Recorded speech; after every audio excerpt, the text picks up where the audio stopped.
हरीचे दास लेवती भूषणे म्हटले त्याला आवडणारे जे अलंकार आहेत, जी भूषण आहेत ती आम्ही परिधान करू, त्याचा परिणाम फलश्रुती आमच्या जीवनात काय प्राप्त होईल का पेतया भेने कळी का. म्हटले आम्ही त्या हरीचे दास म्हणून घेऊ. इथं महाराजांनी वरती सांगितलंच ना, करू याची कथा नामाचा गजर. मग कोणाची कथा करू? इथं महाराज म्हणतात ना, मनवू हरीचे दास लेवती भूषणे, याचाच अर्थ आम्ही हरीची कथाच करणार, आम्ही हरीची कथा करू.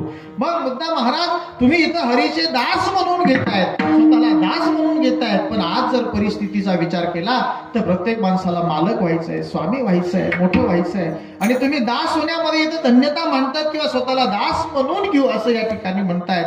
पण एक गोष्ट महत्वाची आहे, जीवनामध्ये आनंद हा समर्पणात आहे, आनंद हा सेवेत आहे. विठ्ठल विठ्ठल विठ्ठल विठ्ठल.